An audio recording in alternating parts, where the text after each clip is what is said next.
Welcome to today's webinar.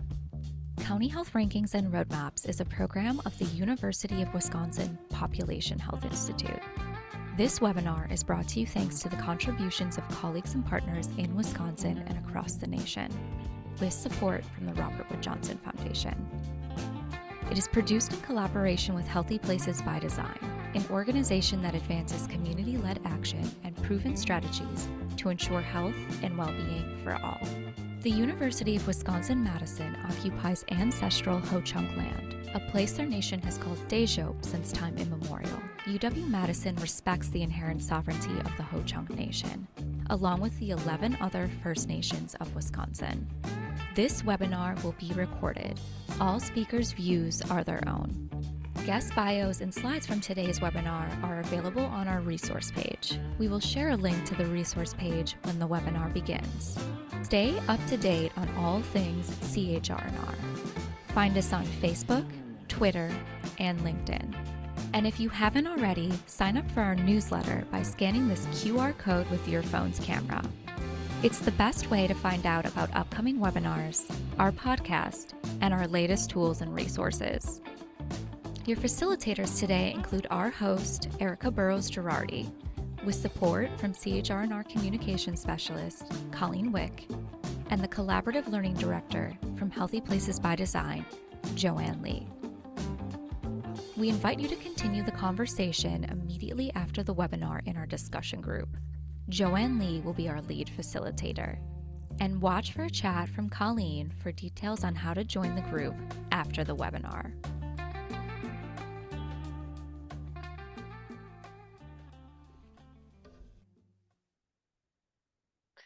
Hello, and welcome to the Land Back Movement and Health on this National Day of Racial Healing. My name is Erica Burrows-Girardi, and I'm excited to be with you today. The purpose of our webinars is to share successes, lessons learned, relevant resources, and links. And we encourage you to be open to listening to multiple perspectives as we learn together. CHR&R webinars reflect the values that we hold as part of University of Wisconsin Population Health Institute. Values of collaboration, integrity, excellence, innovation, inclusion, and courage. So these are the values that we aim to model during the webinar, and we hope that you will too. And with that, I'd like to introduce you to the team that will aid in your learning experience today. We are joined by Joanne Lee with Healthy Places by Design, and Colleen Wick will share how you can engage with us during today's webinar. Thanks, Erica. Hi, everyone. Happy to be here. I'll be monitoring the chat today. Use the chat to share knowledge or respond to questions that we ask of you during the webinar. And we want you to join us in making this space welcoming by adhering to our webinar group agreements, which you could find on the resource page for this webinar on our website. As you could see, our chat conversations tend to be very engaging and lively. So if it's too distracting for you, simply close the chat window. Also, please know that the views expressed by speakers or us or participants are their own. They do not represent CHR&R or Healthy Places by Design. Now I'll pass it along to our technologist, James Lloyd. Hi, thank you, Colleen. I am the technologist with the County Health Rankings and Roadmaps, and if you have any questions regarding technology, please reach out to me in the question and answer pod feature of Zoom webinar.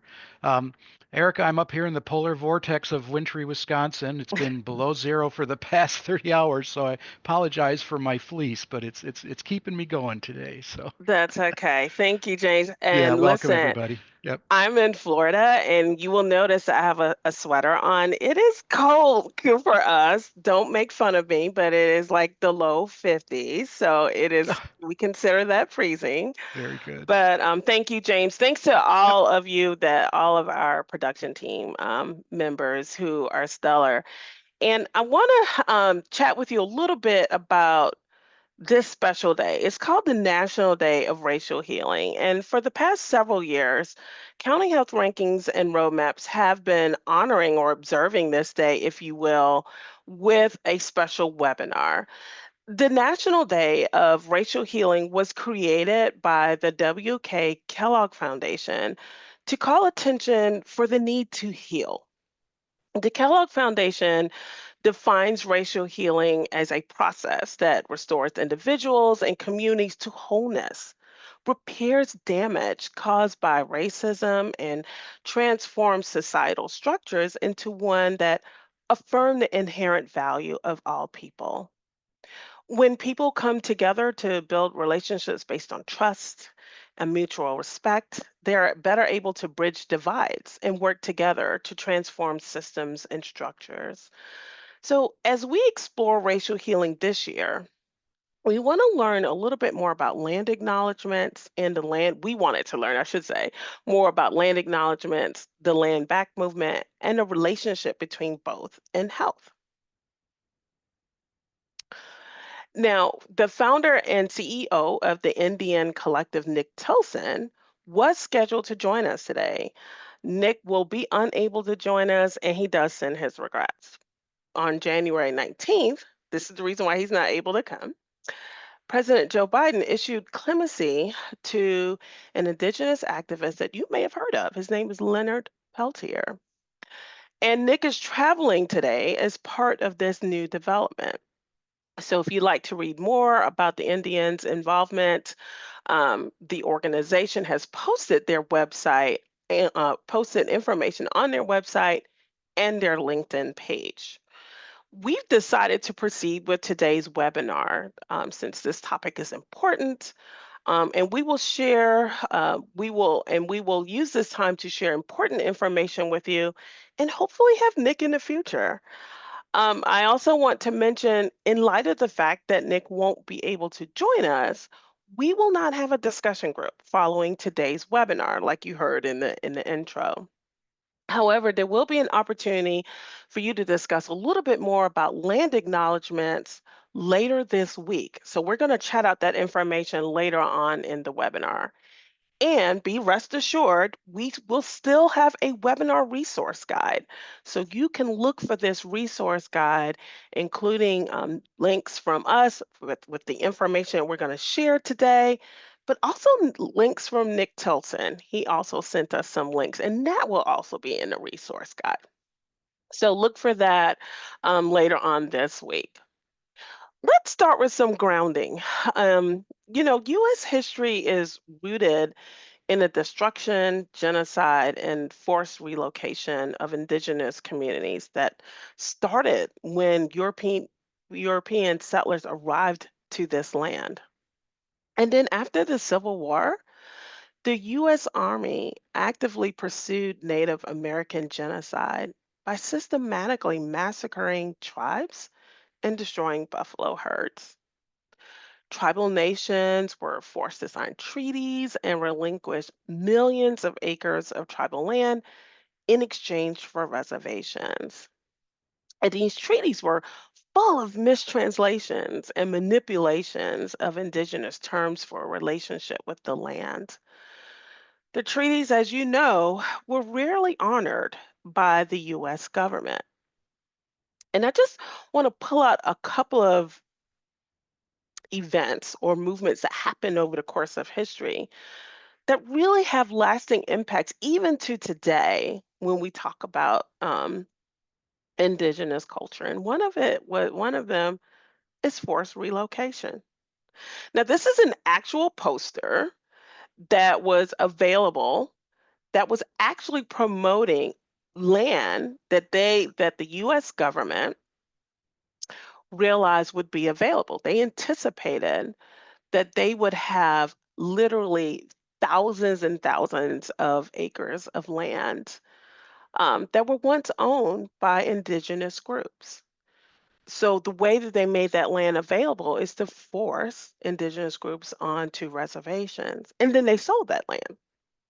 So this is an actual poster. You can find it. It's from the government of Department of the Interior, and you can see In the poster, they were advertising ways that you can get your own land with relatively easy payments.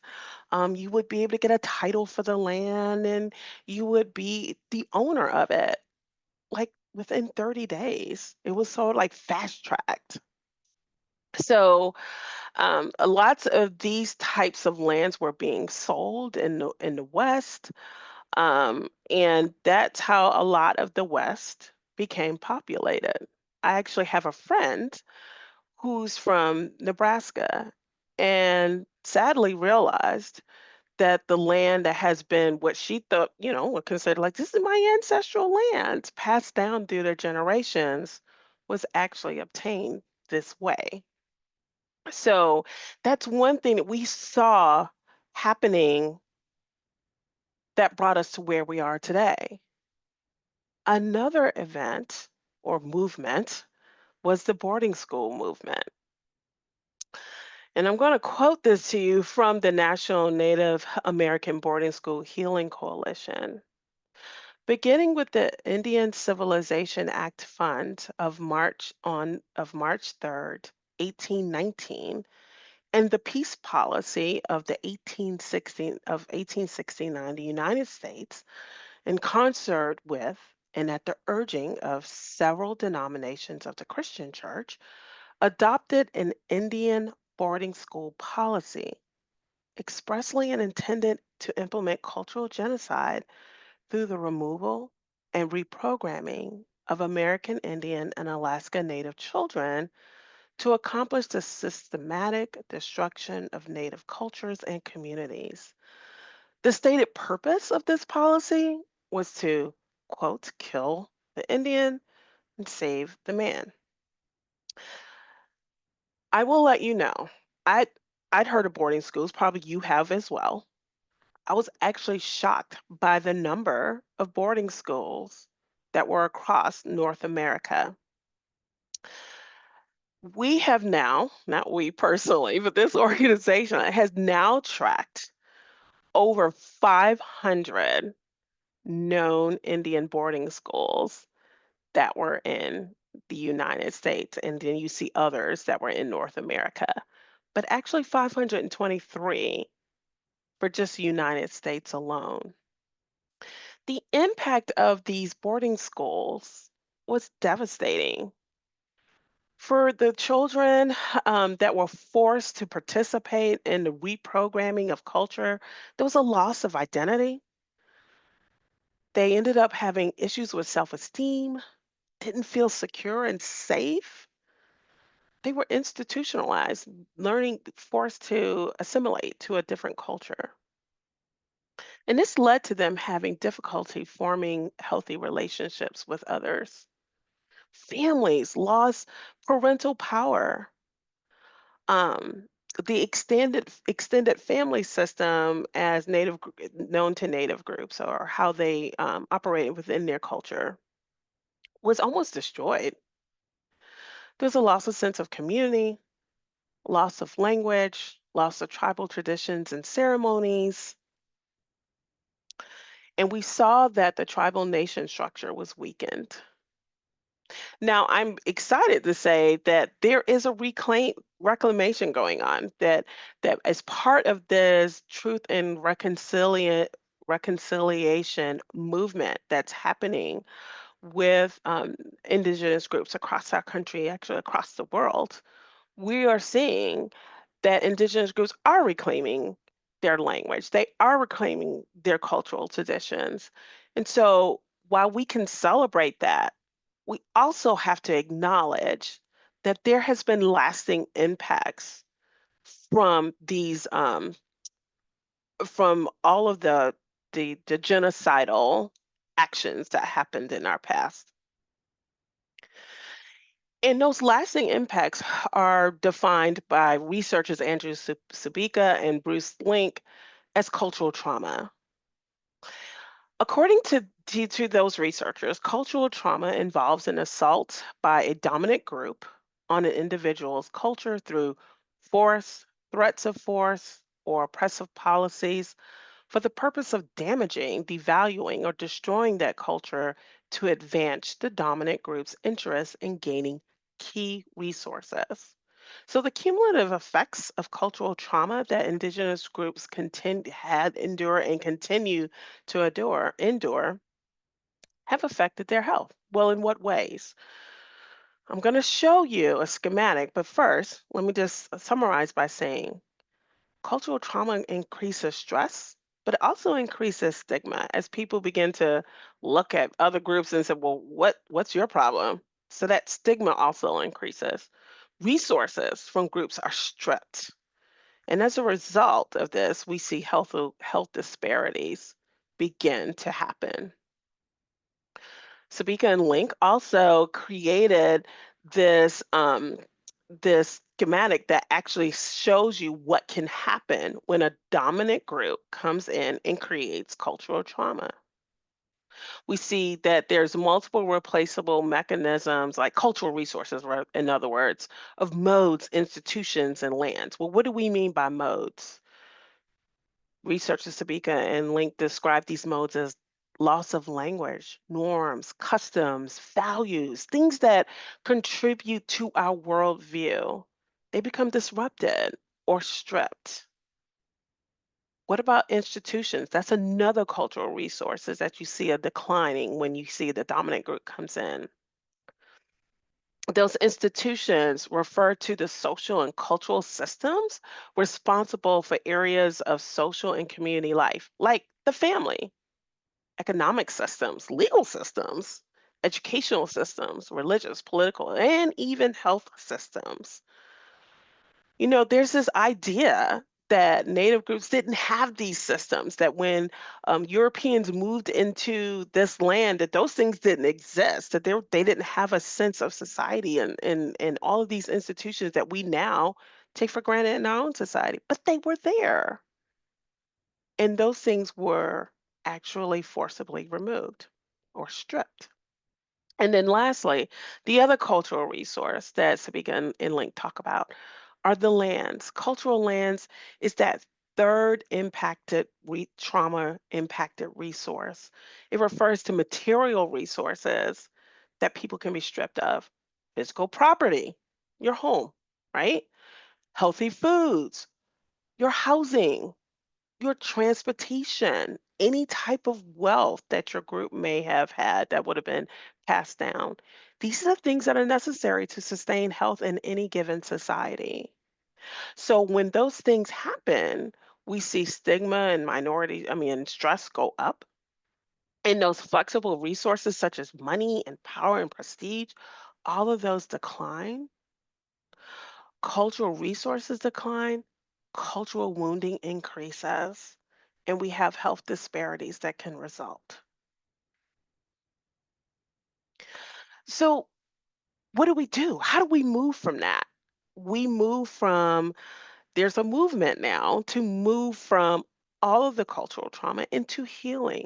And it's going to take a long time, but I want to tell you about some of the steps toward healing as we talk about this on National Day of Racial Healing.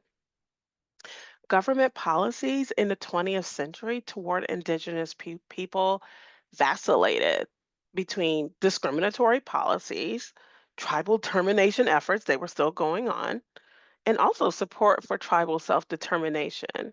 But then with that, an anti-Native American backlash. It's just been very, very confusing. Currently, we see a movement toward healing and reconciliation with the growing trend of land acknowledgements. So land acknowledgements recognize indigenous people who were and are the original stewards of the land on which we now live. And you, if you're not sure where you live, you can actually find out. I did this. So, and I want to invite you to do that. What land do you occupy? We're going to take a pause for a second and give you an opportunity to find where you live. Now, if you would like to go ahead and if you haven't put it in the chat and you already know, go ahead and put in the land that you occupy. But I am pleased to say you can actually find this out by visiting your county snapshot. So I'm going to stop sharing. And I'm actually going to pull it up. We often don't do this, but I think it's important for us to see how easy this is. And I see some folks are chatting in now, so thank you for doing that. Thank you for chatting in where you live. All right, so we often don't do this, but we just thought it was so important to do that. If you go to our website, you can scroll down. Our website is countyhealthrankings.org. I'm sure that Colleen's already put it in the chat for you. Put in your county. I'm going to put in Dane County, although I actually live in Volusia County. We'll go ahead and put in Dane for now. And you can see here, this is where Dane is located in Wisconsin, but you can link to the Native Land Digital Resource, which will allow you to be able to determine where you are. So let's put in Dane County. Dane County, Wisconsin, United States. And when you go here, you can zoom out and you can see the number of groups that would have been in this area. Ho-Chunk is the name of the native group that you will see in our land acknowledgement.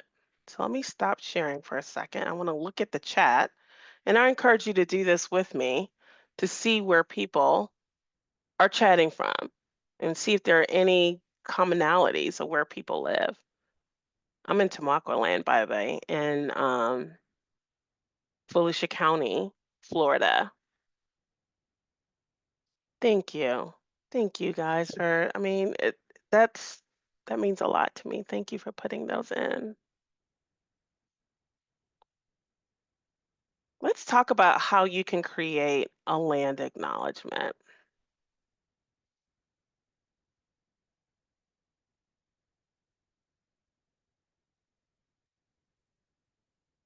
So when you're creating a land acknowledgement, according to the Native Governance Center, there's a couple of things that you should keep in mind, or a few things you should keep in mind. First, start with self-reflection. Um, Land acknowledgements are supposed to um, they're not things to be taken lightly. So reflect on the purpose and on the process. Why am I doing this? Why is it important for me to acknowledge the land that was once occupied by people and was stolen to create a place for me to live and have opportunity today? What's my end goal? Um, where will how can I have the impact with the audience? Like, am I doing a land acknowledgments for learning, which is totally okay, but am I able to share that land acknowledgement with a larger audience? How can I get some impact here? What is it that I want people to do? What is my purpose? And then do your homework. Put the necessary research into it. You know, we shared a link with you. It's also going to be in a resource guide, of course. But learn about the people who actually occupied the land. Learn about the history, treaties. Was the land occupied? Was the land stolen? Was it unceded? Learn about those things. Names of, and then learn about the names of living indigenous people from those communities. Um, Learn the correct pronunciation. One of the things that we talked about, our production team talked about before we started the webinar is like, should we, I'm sorry, I apologize if I just hit the mic, but we said, should we read the land acknowledgements? And then we recognize how important it is to have the correct pronunciation. So just letting you know, in honor of the fact that we would probably get the pronunciation wrong, we're not going to read the land acknowledgements, but we want you to read them. We're not going to read them just in case we get the name wrong, which would probably be, yeah, we probably would. But anyway, when you're doing a land acknowledgement, the last thing that you should think about is appropriate language. Don't sugarcoat the past. You heard us talk very clearly about what has happened with indigenous groups, the genocidal efforts that happen, the ethnic cleansing that's happened, land that was stolen. don't sugarcoat it, because we're here to learn and we're here to heal. We cannot heal from things that we're not willing to be truthful and honest and authentic about. So please let your land acknowledgement tell the truth. Now, you probably, if you signed on to the webinar earlier, you heard our land acknowledgement. I am going to read it again just in case you didn't hear it. The University of Wisconsin occupies ancestral Ho-Chunk land, a place their nation has called Dajope since time immemorial. Today, UW-Madison respects the inherent sovereignty of the Ho-Chunk Nation, along with the 11 other First Nations of Wisconsin. So that's our land acknowledgements. And let me just say, land acknowledgements are not meant to be cookie cutter or templated. So your acknowledgement should be created to represent you or your organization, because land acknowledgements are more than just a sentence. So, elder or grandmother, what she calls herself, grandmother Mary Lyons Leach of the OBGYN tribe, sums it up best when she says this.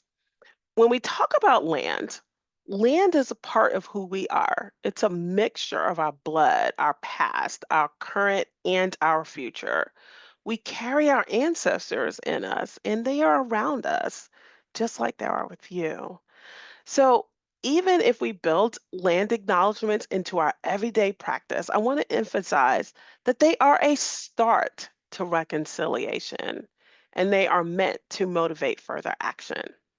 So, if you want to learn more about land acknowledgements and how you can create them, I want to encourage you to join a discussion that's happening on Thursday. We are partnering with another unit within the Population Health Institute, and they are doing a discussion around land acknowledgements. I've asked Colleen to chat that into the chat and register to attend to learn more. I will be there, and that's this Thursday. Now, because land acknowledgements are simply a start to reconciliation, there's a movement that has developed out of that, and it's called the Land Back movement. Hashtag land back is a hashtag you can use to learn more about it or to post about it. But land back is a movement that calls for land reparations and land restitution. It includes efforts to support Indigenous communities and apologize for centuries of history filled with land thefts and murder of millions and the destruction of Indigenous communities. So, land back can look like a number of things. It could be the return of buildings. It could be returning large or small tracts of land to nations from which the land was stolen. It can look like a redistribution of resources. Lots of native lands that were taken from groups have um, valuable resources on them. But ultimately, land back is about the transfer of decision-making power over land to Indigenous communities. You know, one of the things that we say here at County Health Rankings and Roadmaps is that in order for people to be able to make decisions about their health and their future, they have to have the power to do that. They have to be part of that decision-making process, and they have to be able to collectively organize so that they have the power to make decisions over their future and things that will impact their future. Now, I've asked James to share a video about the land back movement. It's about 8 minutes long. I want you to stick it out with me because after the video, I want to hear from you about what you think about it. Now, it also you will see Nick Tilson, who was scheduled to join us today. He's actually featured in this webinar along with Winona LaDuke and Morningstar Golly. So, James, if you would go ahead and start the video. Thank you so much. There's what's being called a moment of reckoning happening. A reckoning not simply with white supremacy and the institutions that uphold it, but also with some of the foundational myths that underpin how we are made to understand this country. And while there is still a lot of uncertainty about what this moment will bring, if anything, it's allowed movements for justice to take center stage. One of these is the Land Back movement, a movement for restorative justice and land reclamation for Indigenous peoples.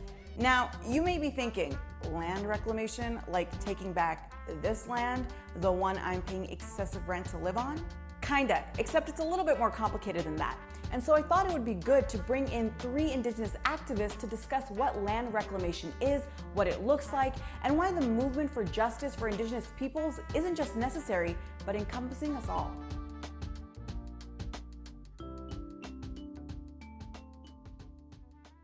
What we are talking about, we are saying the return of land territories that are ours, that are guaranteed under treaties that have been illegally taken by federal, state, and county governments and individual landowners. It's everything that was also damaged and taken in the process. it's not a new concept, but it's newly being introduced through the process of land acknowledgements, through an understanding that these lands were not empty, that they are lands that have always been stewarded and cared for by Indigenous peoples. Land justice and land restoration looks like if you stole it, you should return it. We are not saying that everyone needs to leave. We're talking about shifting the decision-making power that was taken from our communities back into the hands of our people and of our communities. There is a way that we lived in balance and harmony with the land, not plowing through our sacred areas and sacred sites. If you look at, the history of the United States, Canada, Mexico, Puerto Rico, Indigenous people today in this part of the world are living in most extreme poverty. We have the lowest social determinants of health and health outcomes. We have some of the lowest education outcomes for our systems. And these things are systemic. This is generational poverty. I think that there's a lot of finger pointing that happens about why tribal communities are so poverty stricken, or why there are the high rates of diabetes and other health issues. But, it really needs to come into play of the holistic viewpoint of why it is that our communities are continuing to suffer and why it is that they are at such a disadvantage. Nationally, Native people have about 4% of our original land base. That's, the land we have left as reservations. And inside that, a lot of the land we don't even hold inside our own reservations. And in a broader picture, Native people in the United States have about 50 million acres of land, but the federal government, just the Park Service alone, controls 80 million acres of land. There has been a system in place designed for not only the stilling of our lands, but the maintaining of the stilling of our lands, and that lands and Indigenous peoples' actual sovereignty has been used as a natural resource. When you look at where nuclear waste is stored throughout America, it's stored on Indigenous people's lands. When you look at where pipelines are being built throughout the nation, they're being built through Indigenous people's land. There's an entire relationship with how corporate America and the policies that support it have actively been going after Indigenous people and Indigenous people's lands. The United States and Canada both have egregious practices to Native people. I mean, you cannot say that the United States is worse than Canada. People who are focused on trying to tell a positive story of the way that Canada has dealt with Indigenous people are disconnected with the reality that Indigenous people in Canada are facing. If you were to ask our relatives up there, that are constantly battling right out on the front lines, constantly being harassed by RCMP, they will tell you that they are not receiving any sort of better treatment. Canada discusses reconciliation, has a Truth and Reconciliation Commission, but still over 100 nations have water advisories, and you cannot even drink the water. Canada is a colonial government that continues to oppress Indigenous people today. The movement for healing and reconciliation, it stops short of actually providing justice and liberation for Indigenous people in Canada. So they make lip service in Canada, but the practice of Canada is genocidal towards the Native people, as it is in the United States. We're everyday warriors that are just standing up for our people and our community, and we don't deserve to be attacked by the military. We don't deserve to be attacked by the police, and we don't deserve to be over-criminalized by a system in the name of justice. And I should not be facing 16 and a half to 17 years in prison for standing up on something that even the Supreme Court said was stolen lands. That is egregious. Indigenous people represent about 4% of the population of the world, but we are the people who protect about 80% of the world's biodiversity. Land restoration is also about protecting and acknowledging the biodiversity of Mother Earth and the need to have those lands protected. And Indigenous people are obviously the best stewards. There's just a long line of Indigenous people who've had enough, a long line of Indigenous people who are tired of our people being beaten, our land stole, tired of the suffering of Indigenous people. Protection and recognition of our rights to land, control, of our economy, religious freedom, language restoration. Defund the military-industrial complex that was used for the stealing of Indigenous people's lands and the over-policing of our people today. Dismantle the system of white supremacy that was created in the first place for the stealing of our lands, whether that be the dismantling of certain parts of the court system, certain parts of bureaus of land management that not only play the role of stealing our lands, but maintain the theft of them. And then the actual physical returning of public lands. The only compensation for land is land, and there's not an amount of payment, as evidenced in the Black Hills case, where the Lakota were offered $106 million for their land, and they rejected the settlement, which is now worth billions. Money is not the answer. The answer is land. There is a role for everybody in the land back movement that we're building. For the white folks out there who think that we're a bunch of Indians wanting to storm the mountains and burn you out of your cabins, that's not what we're trying to do. The land back movement is about building collective power and collective liberation and building a world that works for everybody.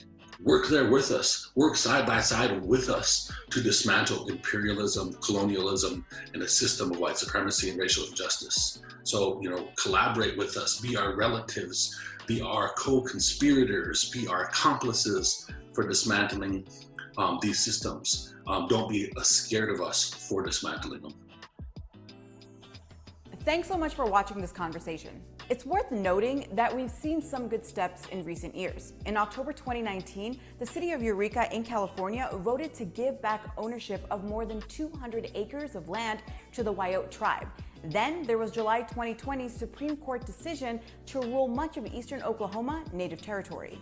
Land reclamation can be complicated in practice, but it's not impossible, and it's as critical to environmental conservation as it is to enacting justice for Indigenous communities. Don't forget to like this video, hit subscribe, and let us know in the comments what are some other conversations and maybe slightly controversial topics that you want us to cover. We'll see you soon. All right. Thank you for sticking with us. There's so many of you that are active in the chat and you're sharing such good information. I'm also seeing comments in the chat about, hey, this is just a first step. We need to do more. There are conversations in the chat right now about potential policies that may be on the horizon or policies that may have been rescinded. Remember what Nick was saying in the video, collective power is the way to change things. So with that, if you think about the land back movement, how could you support it? There are different ways that we can support land back. You can volunteer. You could spread messages about Indigenous rights. You could also, more importantly, commit to learning more. So I want to pause just for one more second. So I'm going to stop sharing and see what are some things that you think you could do to support the land back movement. Oh, can we share the link to the video? Absolutely. The video will be shared in a resource guide. So and let's just pause there. And Joanne, what are we seeing? Well, Hey, Erica. Hey, everyone out there. First, let's give some folks time for think about what actions they can take. I do want to comment because I have been watching the chat and this audience has been fully engaged. Um, First of all, want to say there were lots of positive comments and emoticons in the chat about the wonderful news about Leonard Peltier being issued clemency. So wanted to really make note of that. Also, Erica, when you were sharing about the history in our country about the Indian boarding school policy, wanted to note that there's some in our audience who shared that they have historical family experience, ancestors who actually had to um, go through the horrific implications of that policy. And one person shared that their great grandmother has a memory of her tribal culture and traditions that she had to leave, but feels no connection to it. And so subsequent generations in the family are now trying to connect and relearn about their own history and their own culture. And I think many of us kind of share similar experiences. Also wanted to note that when you were talking about land acknowledgements, that generated not only a lot of action in the chat of people, uh, you know, becoming a little more informed about their own land acknowledgement in the counties that they live in, but also very important point that we don't talk about it just in the past tense, who lived here. But lots of really good advice to make connections with the folks that still, the native folks that still reside in their traditional homes and learn about it, learn what they are still doing on their lands. Don't default to past tense and, show people that the culture is still alive. And then one person in particular uh, chatted in a wonderful quote from Abigail Echo Hawk about that. So I encourage people to take a look at it. It's a good start, but it's also important to respectfully and humbly meet with those peoples whose ancestors once occupied the land. We want to ensure that acknowledgements that are written are accurate and speak to the truth of ancestors. So wanted to share all of that while you were doing wonderful job of facilitating the conversation. And as we're looking at things that people think they can do, lots of really good ideas. Urge elected officials to start the process of giving land back, pay Native Americans for the work you ask them to do. Compensation's important and reciprocity is important. Um, someone mentioned thinking about how to, sort of the land back movement and how to tie this back to food sovereignty and some of the work that folks in public health especially are doing with the food sovereignty movement. Um, Someone works for their parks department, and they are acknowledging they are a major occupier of land, right? And so how Love it. can there be some ways to do that with making sure that there's Indigenous input and by control over some of the decisions there? And then also, of course, on a personal level, we can all continue to educate ourselves, share a reputable and credible information, do some organizing and allyship, um, look at what's being taught in terms of history, and do some action advocacy around um, correct history. Oh, someone's tying it to other public health issues. So in addition to food sovereignty, um, folks working in tobacco and noting that it's important to understand potential connections around sacred medicine, traditional practices, and not just come at it from Nice. a traditional American, modern American standpoint. Yeah. Thank you so much for all of you who are sharing your personal stories, your personal journeys with this. work, it just warms my heart. I am will be particularly mindful about making sure I don't use past tense in the future. So thank you for saying that. For those of you who pointed that out to us, yes, our Indigenous brothers and sisters are still here, and we should not be talking about this as if it's past events. So thank you so much. Um, I also want to encourage you as you deepen your learning to explore these strategies. What works for health is an evidence rated strategy database that we have right here in house in County Health Rankings and Roadmaps. So think about what your next steps could be. It could be learning more about land return for tribal restitution or learning more about community land trust. Both of these particular strategies can be used in truth and reconciliation efforts. And as a reminder, What Works for Health contains over 400 strategies to support you in your community health improvement efforts.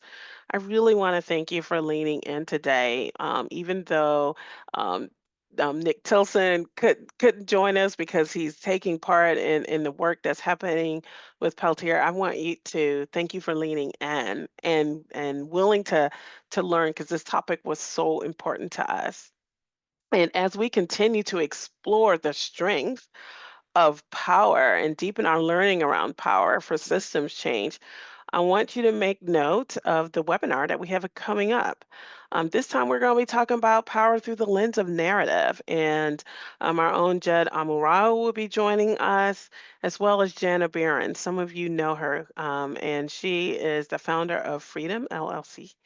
She will be here to talk about narrative and the power that narrative holds to help us create a future that is equitable and just.